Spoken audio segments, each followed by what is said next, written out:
예.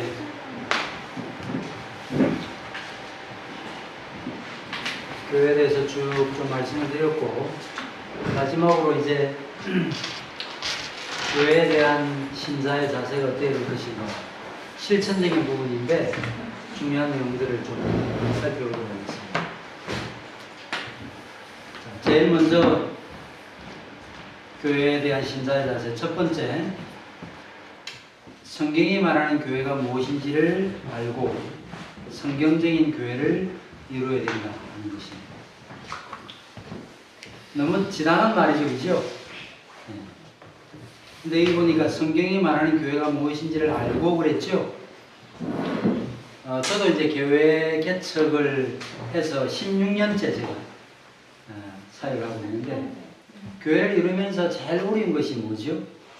여러 가지 어려울 수 있겠지만, 그러니까 사람과의 관계가 왜 어려운가 하면 나하고 생각이 너무 달라요. 생각이 다른 게 너무 어렵습니다.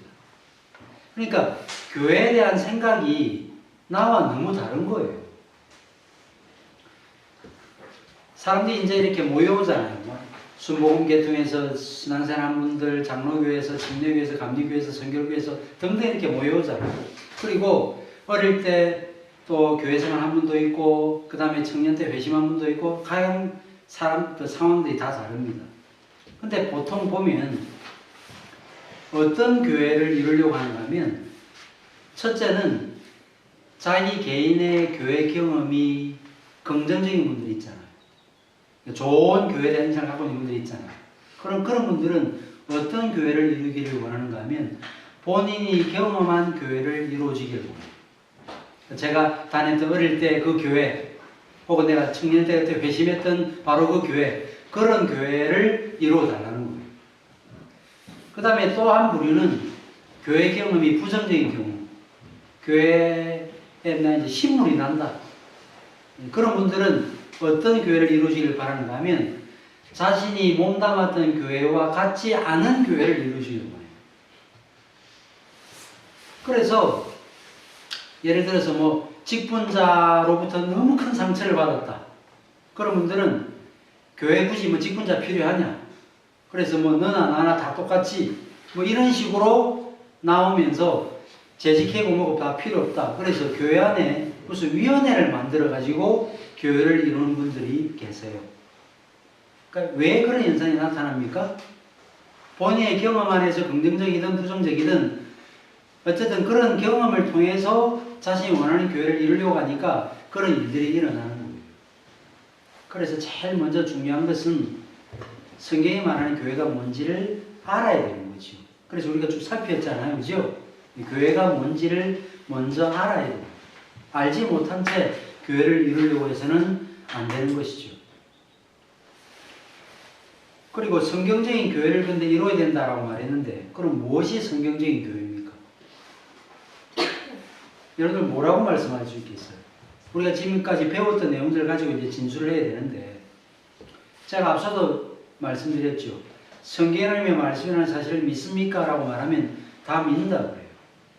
그런데 하나님의 말씀이라고 믿는다는 것으로 안심할 수 없어요.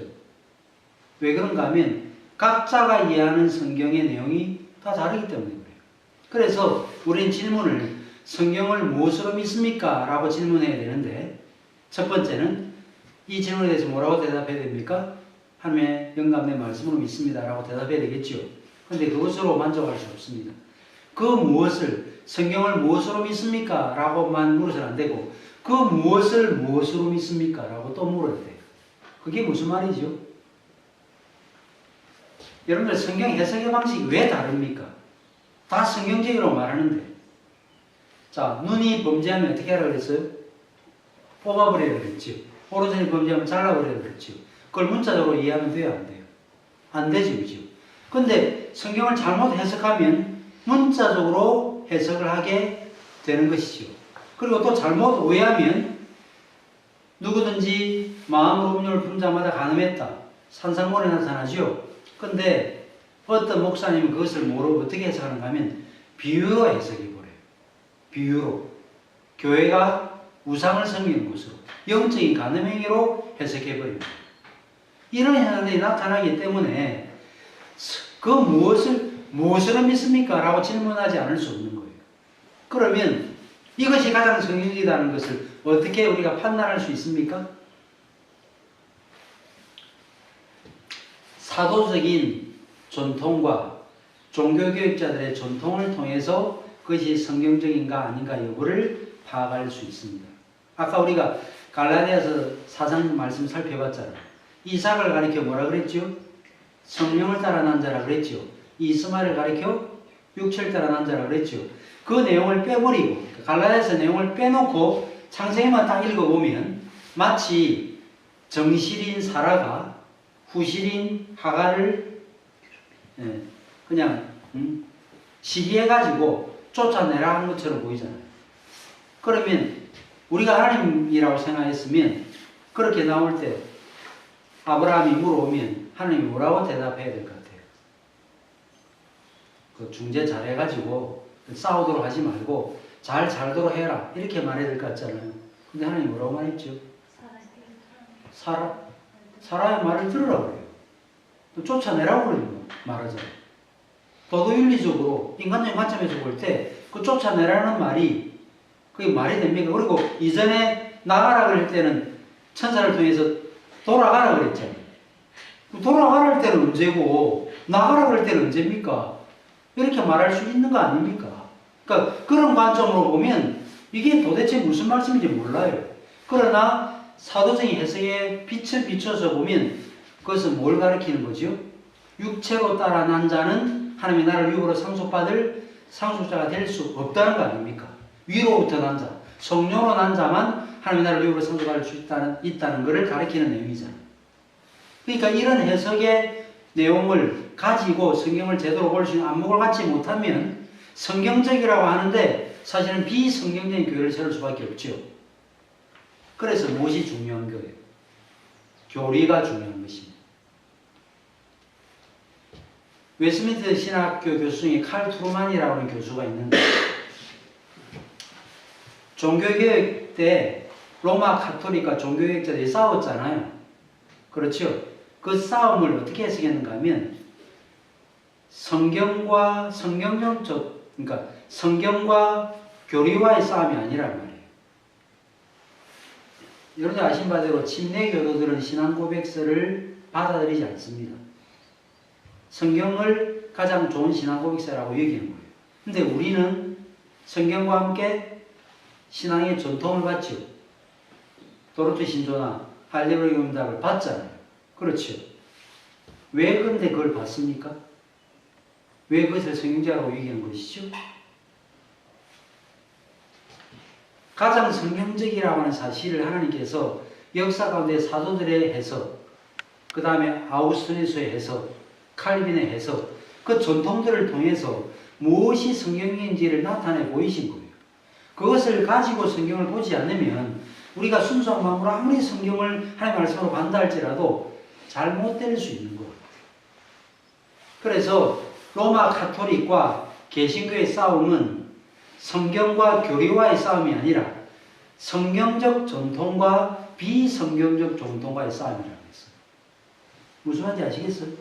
그러니까 칼빈은 교부들의 글로부터 시작해가지고 무엇이 가장 성경적인지를 사도들과 교부들과 아우구스티누스와 그 다음에 종교개혁이 일어나기 전에 종교개혁자와 같은 존 후스와 위클리프와 같은 이런 사람들을 통해서 무엇이 성경적인 것인지를 알았던 것이고 그 다음에 그들은 그 내용을 몰랐던 것이죠. 그렇죠? 그래서 성경적인 교회를 이뤄야 된다라는 총론에 대해서는 다 동의하는데 무엇이 성경적이냐라고 물으면 상당히 대답이 다양하기 때문에 사도들의 해석과 종교학자들의 전통들을 통해서 무엇이 성경적인지를 알아야 성경적인 교회를 이룰 수 있다는 것이죠. 그거를 꼭 기억하셔야 된다는 것입니다. 그래서 교회를 세울 때 자기 개인의 경험으로 기초해서 교회를 세우려고 해서는 안 됩니다. 그렇죠? 부살렐과 올리압을 통해서 성막을 세울 때 하나님께서 모세에게 뭘 보여주셨어요? 시기하고 설계도를 보여주셨잖아요. 어느 것 하나라도 하나님께서 명하지 않은 방식대로 하지 말라는 거 아닙니까? 그래서 성경적인 교회를 세워야 된다. 이게 제일 중요한 것입니다. 그 다음에 두 번째 내용은 무엇이냐면 교회의 머리이신 그리스도의 실제적 다스림을 받아야 됩니다. 자,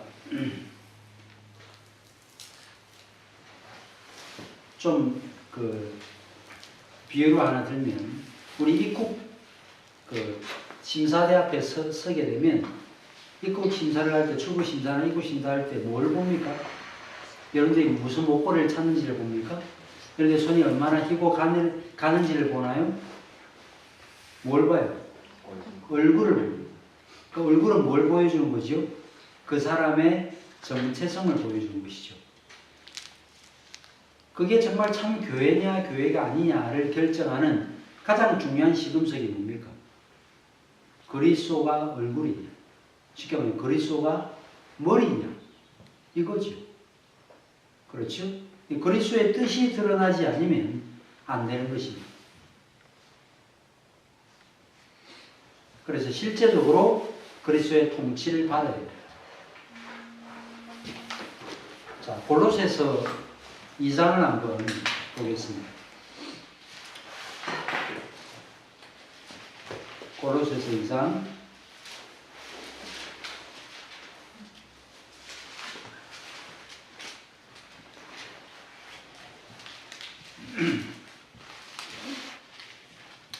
2장 18절, 19절, 2절 한번 제가 읽어보겠습니다.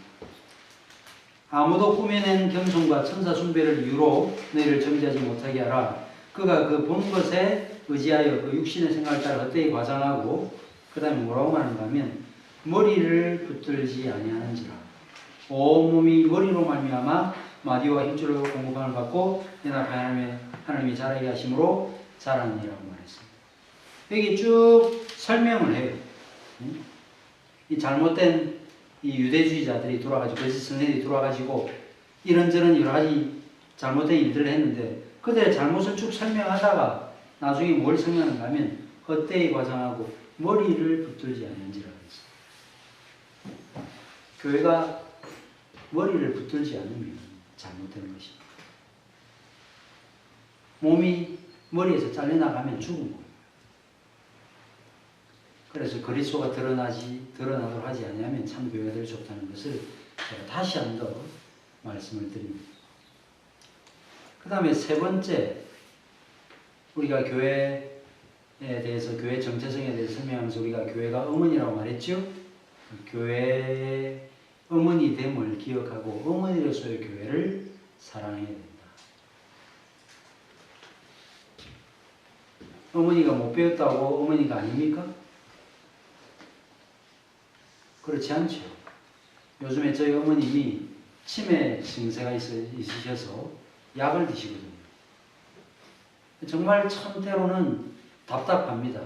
왜냐하면 때로는 한 가지 질문을 짧은 시간에 3번씩 하거든요. 삼계탕을 대접을 해드렸는데 처음 드셔본다는 거예요. 속 터지죠. 그죠? 근데 제가 어머님을 버릴 수 있습니까? 속 터지는 건 잠깐이에요. 정말 요즘처럼 제가 저희 어머님에 대해서 불쌍히 여기는 마음이 든 적이 없어요. 정말 잘해드려야 됩니다. 나중에 나까지 몰라보면 어떡할까? 그런 상상을 하면서 제가 그때도 정말 잘해드려야 되겠다, 이런 마음 갖거든요. 교회도 마찬가지입니다. 그래서 제가 여기 아우스티누스와 필립 후데마크라고 하는 사람의 명언을 여기다 적어놨잖아요. 앞서 제가 아우스티누스에 대해서 말했잖아요. 교회를 어머니로 삼기를 거부하는 사람은 하나님 아버지가 볼 자격이 없다. 그처럼 교회를 사랑해야 되는 것이죠. 그 다음에 교회가 아무리 잘못했다고 해도 버릴 수 없다는 거예요. 근데 여기서 아까 우리 전사님도 질문했지만, 그러나 교회의 표지를 제대로 갖고 있지 못한 교회는 그 예외예요. 연약함을 갖고 있는 것하고 그 다음에 교회됨의 표지를 갖고 있지 못하는 것하고는 그건 다른 문제입니다. 교회가 아닌 것은 그냥 아닌 거예요. 그러나 연약하지만 말씀을 그래도 전한다고 하면 교회 안에 머물러 있어야 되는 것이 맞습니다. 그게 바른 자세가 되지 뭐 조금 어리고 힘들다고 교회를 떠나서는 안 된다는 것입니다. 그 다음에 네 번째 우리의 교회에 대한 자세와 태도는 어떻게 되냐면 객관적 타자가 아닌 자기 자신으로 인식해야 된다. 자, 교회 생활이 즐겁고 교회 안에서 은혜를 받으면 우리 교회라고 표현합니다. 우리 교회. 그죠? 그러다가 이런저런 뭐 시험도 막 생기기 시작하고 막 어려움이 생기잖아요. 그런 분하고 이렇게 이야기를 하잖아요. 그러면 우리 교회라는 이 표현이 어떻게 바뀝니까? 그놈 교회. 그놈 교회. 그때는 대개 보면 그렇게까지는 말을 하지 않지만 이 교회는 이렇게 말해요. 이 교회는 우리 교회는 이라는 말이 갑자기 이 교회는 이라고 말하면서 무엇을 지시하면서 이 교회라고. 그러니까 마치 자신은 그 교회로부터 떠나 있는 사람처럼 이 교회는 왜 이러냐 라는 식으로 이야기를 하지요. 그래서 교회를 자신과는 격리되어 있고 분리된 어떤 공동체로 생각하는데 그래서는 안 돼요. 본인이 그 교회 안에 속해 있다는 사실을 기억해야 돼요. 근데 꼭 교회가 어려워지든지 소원해지면 이 교회라고 표현합니다. 그런 거죠.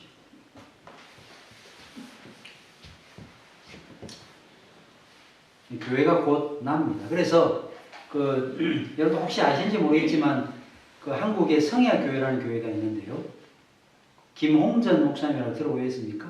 들어보신 분도 있고 안 들어보신 분도 있고 그런데 그분이 쓴 책을 이렇게 읽다 보면 어떤 단어가 나타나는가 하면 교회아라는 표현이 나타나요. 교회아. 아자가 그냥 나아자예요. 교회아라는 말이 무슨 말이죠?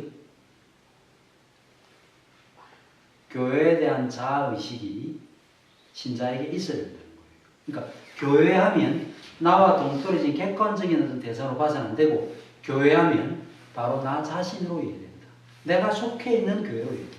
그래서 교회아라고 하는 표현을 사용하는 것입니다. 교회가 자신이에요. 그 의식을 버려서 안 됩니다. 자, 그 다음에 다섯 번째로 목회자와 올바른 관계를 맺어야 됩니다.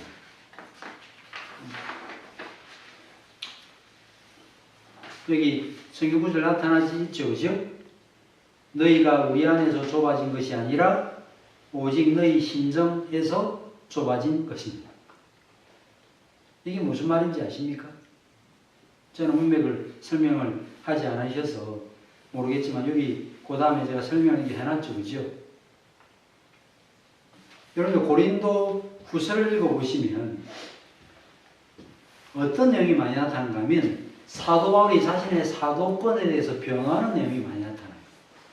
예를 들어서 고린도후서 3장 같은 데 읽어보시면 내가 자천하기를 다시 시작하겠느냐?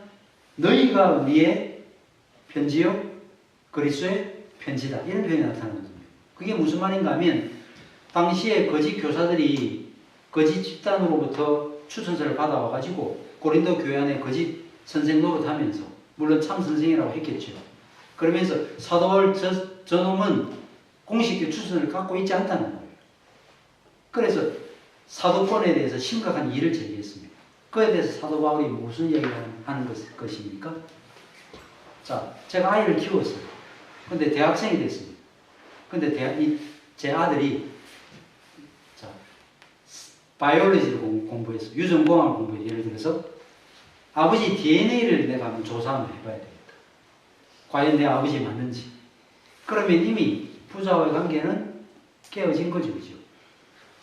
고린도 교회는 사실은 사도 바울이 개창한 교회이기 때문에 우리 최창희 목사님처럼 다윗교회를 개창한 목사이기 때문에 추천서를 굳이 제시할 필요가 없어요. 이미 그리스도 안에서 변화된 자들이 바로 고린도 교회의 교인들 아닙니까? 그래서 추천서는 사실은 나는 필요 없다. 너희가 우리 편지요? 특별히 그리스도의 편지다. 그렇게 말했거든. 근데 어쨌든 간에 거짓 교사들이 돌아가지고 막 이런 거짓된 가르침들이 일어나고 막 풍파가 일어나니까 보통 교회 안에 그 다툼과 싸움이 일어나면 어떻게 돼요? 사람의 마음이 좁아집니다. 그래서 평소에 그냥 넘어갈 수 있었던 문제도 그냥 꼬투리를 잡는 거예요. 그래서 교회가 평안하게 이렇게 진행되는 거, 교회 평안하게 서가는 일이 얼마나 중요한지 몰라요. 그래서 지금 여기서 하고 싶은 말이 무슨 말이에요? 바로 그 일 때문에 너희 마음이 좁아졌는데 너희 마음을 어떻게 하는 거예요? 넓히는 것이.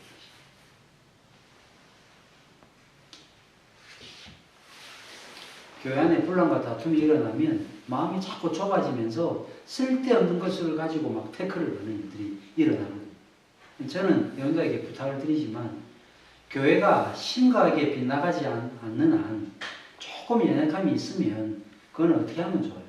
조금 이렇게 인내하고 참아주면 좋고 어떤 아이가 와가지고 막 빽빽 울어대고 막 그러잖아요. 속에서 막 불이 날 수 있겠죠, 그죠? 조금 지나면 아이는요, 좀 크면 그 다음 울음을 그칩니다. 그러니까 웬만한 거는 좀 이렇게 넘어가고 그런 자세와 태도가 필요한 것이죠. 그래서 목회자와 올바른 관계를 맺는 게 중요하고 히브리서 13장 17절을 한번 보시겠습니까?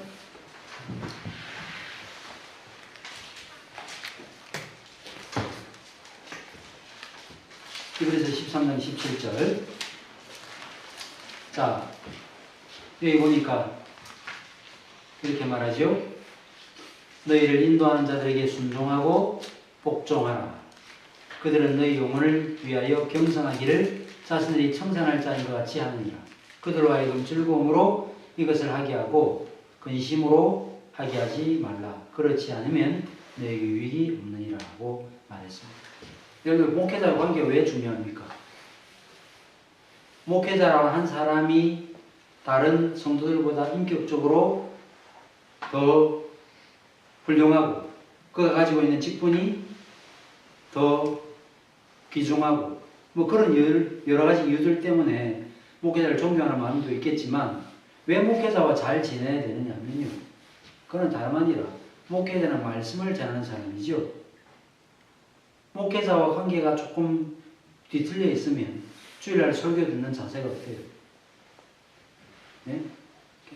이렇게 비껴가서 이렇게 앉아있든지 뒤에 이렇게 앉아있 여기는 사실 뭐 숨을 그런데도 공간도 잘 없을 것 같긴 한데 어쨌든 이렇게 앉을 때 이렇게 싹 이렇게 피해서 이렇게 앉아요. 안 그럽니까? 그래서 왜 목회자와 좋은 관계를 맺어야 되는가 하면 목회자의 위치가 더 중요하기 때문이기도 하지만 사실은 말씀이 자기 귀에 들어오지 않기 때문에 그래서 가능한 목회자와 좋은 관계를 맺으십니다. 그것이 교회가 서가는 원칙이고 그 다음에 여러분의 신앙생활을 잘할 수 있는 그런 길입니다. 그 다음에 6번째, 교회에서 행해지는 각종 회의는 주님의 뜻이 이루어지는 통로가 되어져야 된다 하는 것입니다. 여러분들 교회 안에서 회의 많이 하잖아요. 재직회, 공동회, 당회 다 회의죠. 교회에서 어떤 일을 결정할 때 목회자가 단독으로 결정하는 경우들 별로 없잖아요. 그죠? 회의를 하죠. 네. 근데 회의를 많이 하면 회의가 생긴다는 말 들어보셨죠? 왜 회의를 하면 회의가 생깁니까?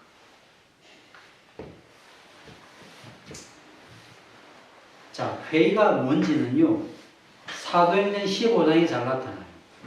사도행전 15장에 예루살렘 공회가 모이잖아요. 그럴 때 발언을 누가 하잖아요. 그죠? 발언을 딱 합니까? 누가 베드로가 일어나서 발언하고 이렇게 발언하죠. 그러면 누가 발언을 하면 그 발언이 만약에 제가 말했던 발언보다 하나님의 계시의 빛에 가장 성경적인 그런 계시의 빛에 비추볼 때 가장 근접해 있다라고 말하면 내가 했던 주장을 내려놓고 그분이 주장한 것을 가지고 교회를 이루어야 돼요. 그래야 실제적으로 그리스도의 통치를 받는 교회가 될 수 있는 것입니다.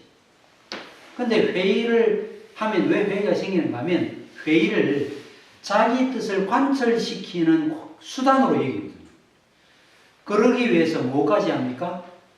사전 정지 작업까지 하고 물밑 작업을 하잖아요. 직분자 투표가 있잖아요. 그러면 뭐해요? 불러다가 먹이고. 무슨 말 아시죠?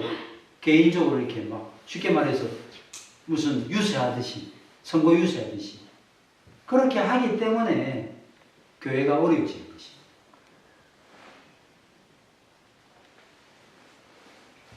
그래서 누가 발언을 할 때 하나님의 뜻을 잘 드러내면 그 뜻을 따라야 그게 그리스도를 머리로 하는 교회가 될 수 있습니다. 그렇지 않으면 교회를 제대로 이룰 수 없어요.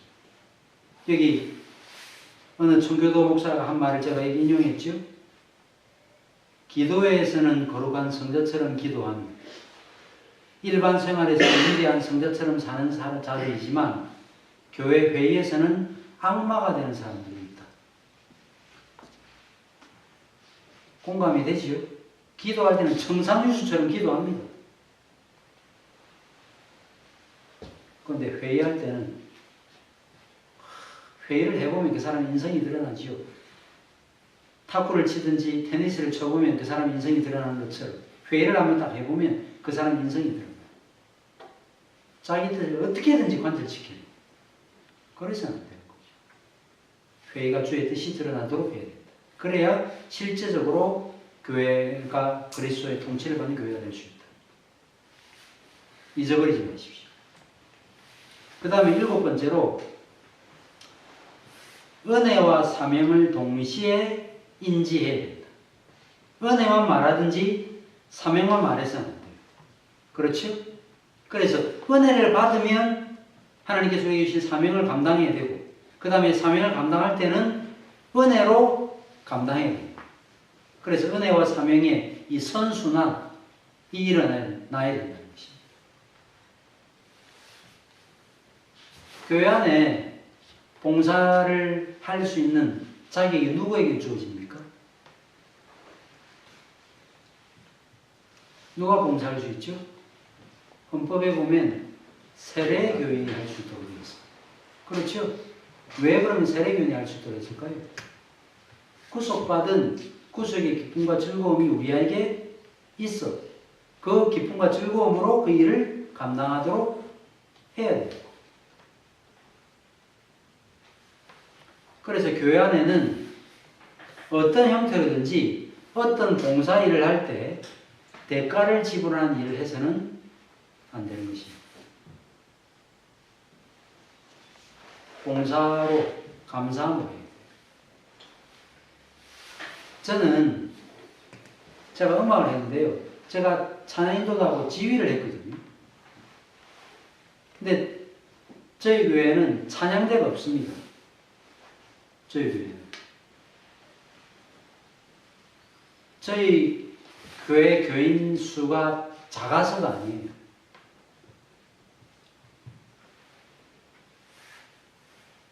한 40, 50명 됩니다. 얼마든지 찬양대 할 수 있죠. 근데 왜 안 하죠? 첫 번째는 찬양대를 세우는 것이 성경적 원칙이 아니라고 믿기 때문이고 또 하나가 뭡니까? 이런 식의 부자입니다. 왜 오르간 반주자, 뭐 솔리스트 뭐 하면 다 어떻게 해야죠? 보통 교회에서 폐위하잖아요. 그렇죠. 옳지 않습니다. 그 은혜로 봉사하고 또 봉사는 은혜로 감당하도록 만드는 이런 일이 일어나도록 해야 됩니다. 그래서 절대로 교회 안에서 무슨 이런 식의 값을 이렇게 지불하는 이런 방식은 옳지 않다. 그 다음에 8번째로 여기 나타나오지만 이 세상에서 할 수 없는 혼자서 할 수 없는 두 가지 일이 있다고 그랬죠. 하나는 결혼, 하나는 신앙생활. 그렇죠? 그리스도와 연합은 그리스도와 지체된, 그리스도와 연합된 지체들과의 연합이에요. 어떤 분들은 교회에 와가지고 예배만 딱 드리고 점잖게 딱 가버립니다. 그래서는 안 돼요. 교회 안에 들어와서 어떻게 해야 되죠? 성도들과 부딪혀야 돼요. 교제해야 돼요. 우리 요한복음 11장 한번 보겠습니다. 예수님의 대사님들 기도가 나타나지요. 그죠? 신비적인 연합이 그리스도와 신자 사이에만 일어나서는 안 되고 신자와 신자 사이에도 연합이 일어나야 된다는 것을 확인할 수 있습니다. 17장 11절을 한번 보십시오.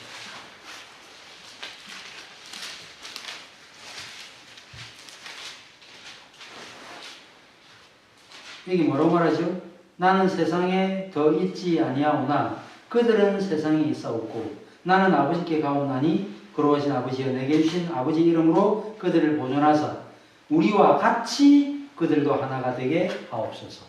우리와 같이 그랬죠. 성부, 성자, 성령이 삼위로 계시지만 한 몸인 것처럼 그들도 하나가 되게 해달라. 그렇게 말하죠. 그 다음에 또 21절에도 보십시오.